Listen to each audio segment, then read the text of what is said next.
introduction, and also thank you for staying before lunch. I think you're very brave. People are still leaving, but you will have a well-deserved lunch in 50 minutes. In this study, I want to describe some new practical applications of the mostly used respiratory vaccine in Europe, which is Bovilis bovipast. We've done this study together with the Zootechnical Institute of Venice in Italy. So I won't extend too much on BRD. We had several presentations during the Congress on BRD, but it's clear, BRD in calves, the losses are in growth, also in mortality, and usually the problem starts at an age of 1 month and older. So ideally, you want to have those young calves protected by well, as quick as possible, but definitely at the first month and later. So it's BRD complex. Well, it's not for nothing that we call it complex, because it's also a multifactorial disease, which is influenced by a lot of parameters. So as you can see, of course, immunity, colostrum has an effect on incidence of BRD, as well as vaccination.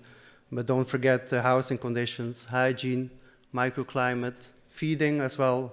We know if animals, calves have appropriate feeding, that they are less prone to BRD compared than if they don't get enough milk. And then, of course, there are several pathogens involved, viral ones, bacterial ones. And again, the environment has a big influence on the occurrence of BRD. Nothing new. Vaccination is one of the tools to reduce the losses of BRD, very useful to set up immunity in the animals. However, it's sometimes difficult to customize interventions. What does the farmer need? What is the most easy way of do the vaccination? And of course, we all know in the young calves that there's a possible interference with maternal antibodies. And a too late intervention means, well, that the animal baby not sufficient protected. This is a well-known graph, of course. So in green, you have the active immunity. Here it's from birth onwards in weeks.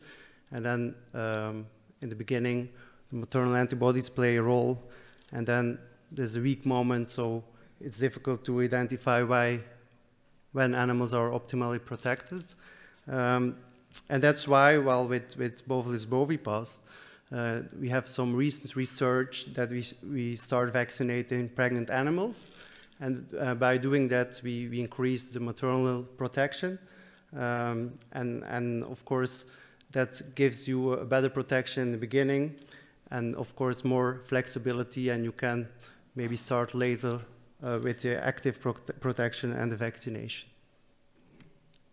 So the objective of this study was to see if we stimulate the passive immunity by vaccination of dry cows with the multivalent inactivated respiratory vaccine, as I said, Bovilis bovipast RSP. We have several papers already on that. You can use Bovilis bovipast in pregnant animals. However, it's difficult to say.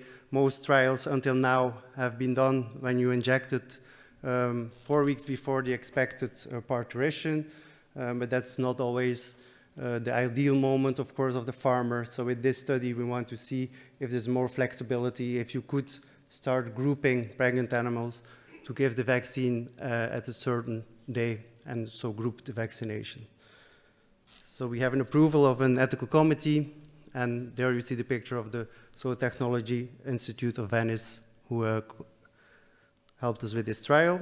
So the trial was done in a dairy farm in the north of Italy, having 550 lactating cows.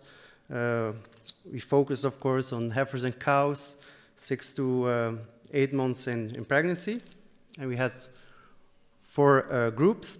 So I call them group 30, 60, 90, meaning, well, group 30 is the group where cows are vaccinated 30 days before the expected parturition. Group 60 is 60 days before the expected parturition. Group 90, 90 days. And then, of course, a control group, a negative control group with unvaccinated dams. We did blood sampling at several timings. So first at the day of vaccination, then at parturition, and then in the calves.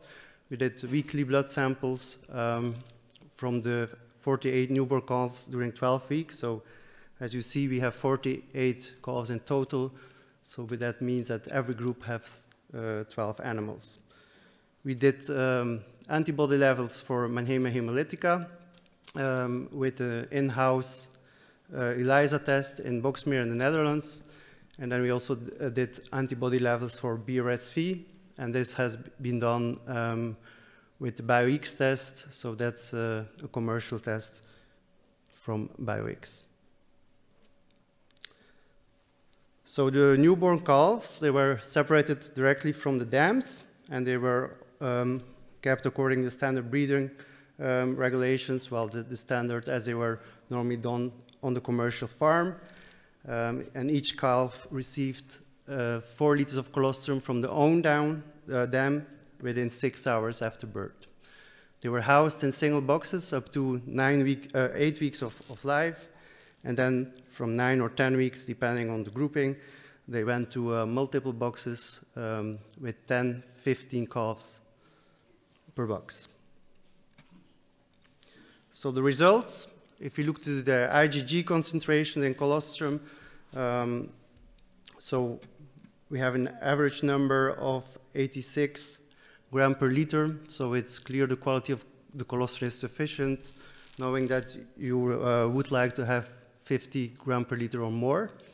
There were no significant differences between the groups. However, if you look to numerical differences, you see that if you vaccinate 30 days before expected parturition, there's a slight trend to have higher IgG concentrations compared, well, mainly if you do it 3 months or 90 days before the expected parturition, this is relatively lower.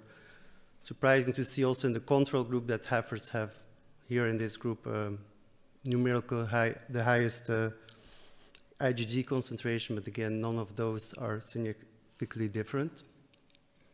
These are the same numbers, but a different representation. So again, you see this is a group vaccinated 30 days before expected parturition, 60, 90, and the control group.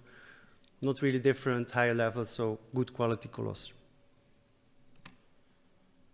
Then we go to the more specific antibodies, first in the serum of the cows. So for BRSV, you see several bars. So the green ones is the serum level at the day of vaccination, and the gray one is at parturition. And you see 30M here.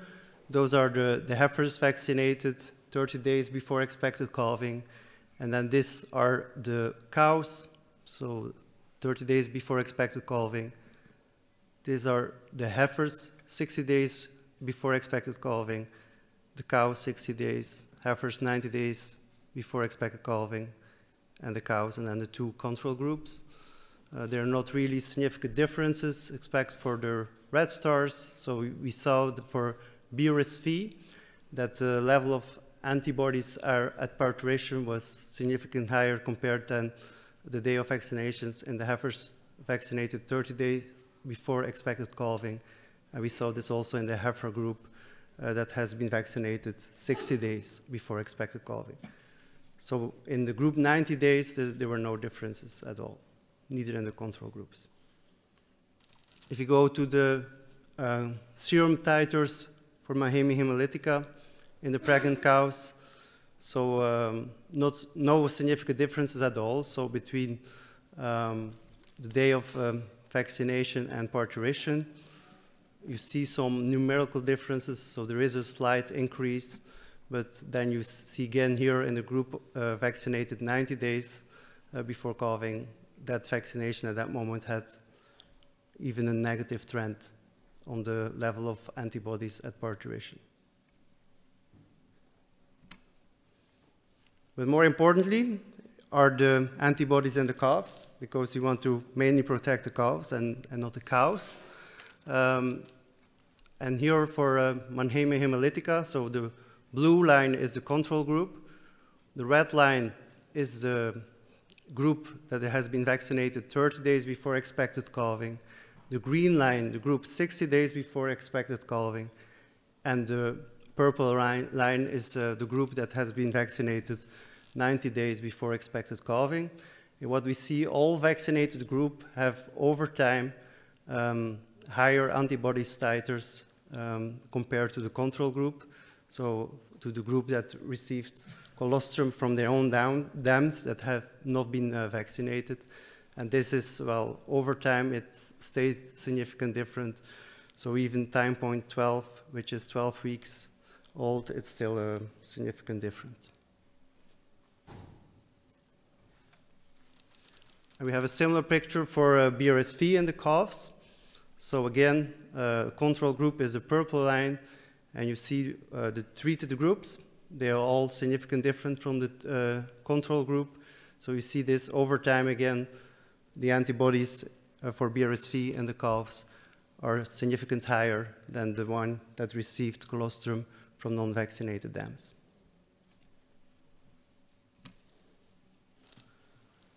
So it's clear for the Mannheimia-specific antibodies in calves, we saw significant higher values for the group 30 and 60. So if you vaccinate 30 or 60 days before expected calving compared to the control group, all the titers declined slightly over time, but they always remained higher in the vaccinated groups compared to the control groups. And also for the BRSV antibody titers, they were significantly higher in the calves from vaccinated dams compared to calves from the control group, and that throughout the study. So it's clear it's hard to, as I showed you, to see differences in the mothers, so in the cows, but if you really look to the titers and the calves, you see differences. So it is advantageous to vaccinate dams with the inactivated vaccine to protect the young animals. So conclusion, the vaccination of dry cows at 60 or 30 days before parturition means a higher serum titer in the calves for Mannheimia hemolytica. Also for BRSV, the specific antibodies are higher in calves receiving colostrum from their proper dams compared to calves that received colostrum from unvaccinated dams. So with this kind of results, we're now confident to go to farmers, to veterinarians, to say that you can vaccinate pregnant animals with bovis bovipals to protect the younger animals. So it gives more flexibility, of course. As we see, it's good to vaccinate 1 month before the expected calving, even 2 months. So in a dairy herd, it means that even at dry-off, you could give the vaccination. And of course, to protect young calves, in beef cattle, it's also probably more easy to vaccinate the mother cows because you have to sometimes to gather them to get them born or to have the parturition. And it's less hassle in the young animals, for instance, if you want to give an intranasal vaccine. Additionally, well, you see here, we give protection for Mannheimia hemolytica, which is still in European conditions, but also in other countries. It's not possible to do with an intranasal vaccine, where intranasal vaccines are mainly focusing on the virals. So with that, I all want to thank you. I hope you still have questions and are not too hungry yet to wait 2 or 3 minutes. Thank you.